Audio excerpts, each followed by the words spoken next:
Maintenant qu'on a défini la valeur absolue, voyons la fonction valeur absolue. Donc la fonction valeur absolue, c'est simplement la fonction f définie sur R, l'ensemble des réels, qui associe à un réel x sa valeur absolue. Donc elle est définie sur F, c'est-à-dire que sur R, tous les nombres réels ont une valeur absolue. Alors on va pouvoir donc maintenant étudier ses propriétés. La fonction valeur absolue, sa courbe ressemble à ça. Elle est croissante sur moins l'infini 0 et décroissante sur 0 plus l'infini. Alors je me suis trompé, c'est le contraire là, de ce qui est écrit. Elle est décroissante sur moins l'infini 0, donc corrigez bien, et croissante sur 0 plus l'infini. Donc son tableau de variation ressemble à ça, la variation de la valeur absolue, décroissante sur moins l'infini 0, croissante sur 0 plus l'infini. C'est exactement, avec un minimum qui vaut 0 atteint en 0, c'est exactement les mêmes variations qu'une autre fonction de référence que vous connaissez, je vous laisse deviner, la fonction carré. La fonction carré, alors la courbe ne ressemble pas à ça, et encore que, c'est une parabole, mais au niveau sens de variation, c'est exactement la même chose, décroissante pour les négatifs, un minimum qui vaut 0 en 0, puis croissante pour les positifs. La preuve, c'est que la fonction valeur absolue, on a dit que c'était moins x pour les négatifs, donc moins x, c'est une fonction affine linéaire décroissante, représentée par cette droite, donc là en l'occurrence, ça sera une demi-droite, puisque ça s'arrête à 0, et pour les positifs, donc à partir de 0, la fonction valeur absolue, elle vaut x. Mais x, c'est la fonction affine linéaire la plus basique, la droite qui monte, qui passe par l'origine, qui ressemble à ça. Donc en fait, la fonction valeur absolue, c'est une association de deux demi-droites. Moins x du côté des négatifs, x du côté des positifs. Ça donne donc cette drôle de courbe. Vous n'avez peut-être jamais vu une courbe comme ça, qui est coupée en deux, enfin cassée en deux, en 0, mais qui donne la courbe représentant la valeur absolue qui n'a pas de nom spécifique. Donc maintenant, étudier et représenter une fonction avec des valeurs absolues.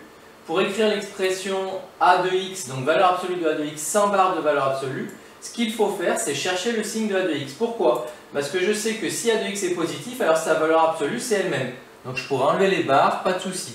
Si je sais que l'expression qu'il y a dans la valeur absolue est positive, je n'ai pas besoin de mettre les barres, la valeur absolue c'est elle-même. Alors que si a de x est négative, alors sa valeur absolue c'est son opposé. Donc il faudra que j'enlève, si je veux enlever les barres, je pourrais les enlever, mais il faudra que je change tous les signes de l'expression a de x. Donc là c'est peut-être pas très clair, un exemple pour essayer de mieux comprendre ça. Comment écrire sans valeur absolue la fonction, sans les barres de valeur absolue, la fonction a de x qui associe la valeur absolue de x moins 3 plus la valeur absolue de moins 2x plus 1, puis la représenter. Ce qu'il faut faire, c'est commencer par étudier le signe. Donc je vais peut-être vous guider un peu. Si je veux étudier le signe de x moins 3, je commence par chercher quand ça fait 0. Ça va me donner x égale 3. Et donc si j'avais à faire le signe, ça donnerait ça. Ça me permet de faire un petit rappel sur le signe des fonctions affines. Défini de moins l'infini à 0. On a dit que ça valait 0 en 3. Et après, je vous rappelle la règle. Signe du coefficient directeur, donc c'est comme si c'était 1. Enfin, c'est pas comme si, c'est 1, le coefficient directeur. Signe du coefficient directeur en deuxième, parce que ça, c'est une fonction affine croissante, donc qui a tendance à monter. Et donc, qui va d'abord être négative, puis positive. Ça, c'est le signe de x moins 3. Mais du coup, si je veux étudier sa valeur absolue, cette partie où elle est négative, alors sa valeur absolue, c'est son opposé. La valeur absolue d'une expression négative, c'est son opposé. Quel est l'opposé de x moins 3? Moins x plus 3. À partir du moment où elle est positive, sa valeur absolue, c'est elle-même. Donc la valeur absolue de x moins 3, ce sera x plus 3. Donc ça, c'est pour avoir l'expression de la valeur absolue de x moins 3 sans les barres de valeur absolue. Avant 3, c'est moins x plus 3. Après 3, c'est x plus 3. En 3, les deux sont valables parce qu'en 3, 3 moins 3, ça fera 0. Donc là, en 3, elle va valoir 0, la valeur absolue. Donc voilà comment ça marche. Et par exemple, là, je fais la même chose pour moins 2x plus 1. Donc je cherche quand moins 2x plus 1 est égal à 0. Ça me fait moins 2x égale moins 1, ça doit faire x égale 1 demi. Donc cela signifie x moins l'infini, 1 demi, plus l'infini. En 1 demi, ça fait 0. Hein, si je veux le signe de moins 2x plus 1. Moins 2x plus 1, coefficient directeur négatif, donc fonction décroissante, donc qui sera d'abord positive, puis négative. Donc là, elle est positive, donc la valeur absolue c'est elle-même. Là, si je cherche maintenant la valeur absolue de moins 2x plus 1, c'est elle-même sur la partie positive, donc c'est moins 2x plus 1.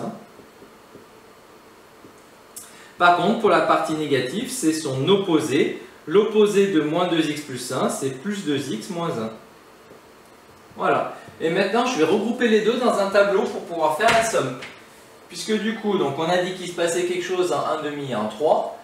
Valeur absolue de x moins 3, on a dit avant 3, vu que c'est négatif, c'est son opposé. Donc j'ai recopié deux fois, j'ai préparé mes colonnes, j'ai recopié deux fois la même expression. Après 3, c'est x moins 3. J'étudie la valeur absolue de moins 2x plus 1. Donc on a dit 1 demi, ça fait 0. Avant, c'est elle-même, parce qu'avant c'est positif, donc moins 2x plus 1. Après, c'est son opposé, 2x moins 1, que je recopie deux fois. Et après, je dois en faire la somme, puisque f de x, vous voyez, c'est la somme des deux expressions. Donc là, je dois faire la somme colonne par colonne. Moins x plus 3 plus moins 2x plus 1. Moins x moins 2x, ça fait moins 3x. 3 plus 1, ça fait 4. Donc voilà l'expression entre moins l'infini et 1 demi.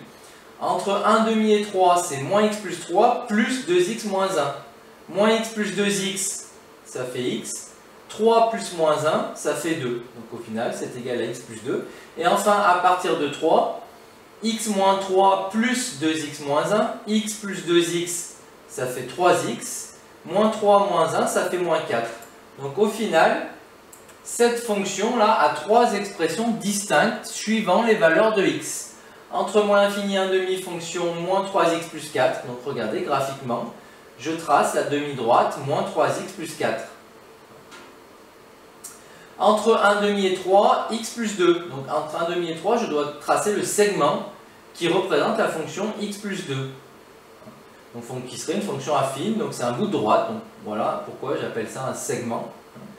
Et enfin, à partir de 3, c'est la demi-droite représentée par la fonction affine 3x moins 4. Donc à partir de 3, hop, ça donne cette expression-là. Et donc là, on a cette représentation graphique-là, très particulière pour cette fonction-là. Si j'étudiais le sens de variation, là, ça serait simple. Cette partie-là, coefficient directeur négatif, donc décroissant. Là, croissant et là, croissant. Sauf que là, il y a un changement dans la façon dont c'est croissant. Là, c'est croissant comme la fonction x plus 2. Là, c'est croissant comme la fonction 3x moins 4. Donc là, ça va plus vite, coefficient directeur supérieur, donc croissance plus rapide. Hein, donc ce qu'on constate sur la représentation graphique de cette fonction. Donc voilà ce que ça donne. Vous voyez que c'est pas si simple que ça. Donc il faut commencer par étudier le signe de l'expression pour trouver les parties où c'est négatif et les parties où c'est positif.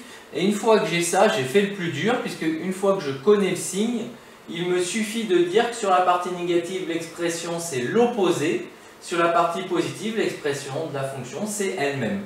Hein, et après, suivant si on vous demande de faire une somme de deux valeurs absolues, une multiplication de deux valeurs absolues ou une soustraction de deux valeurs absolues, vous faites votre bilan. Là, on demandait de faire la somme, donc j'ai juste à additionner les deux expressions. Si on m'avait demandé de faire la différence, il fallait faire cette expression moins celle-ci. Si on m'avait demandé de faire la multiplication, ça peut arriver, il faudrait multiplier cette expression par celle-ci. Et là, ça deviendrait complexe parce que ça ferait du second degré, donc à chaque fois, on aurait des polynômes de second degré, donc on aurait des bouts de parabole associés entre eux. Donc ça donnerait une courbe un peu particulière. Donc voilà pour la notion de fonction de valeur absolue. J'espère avoir été le plus clair possible.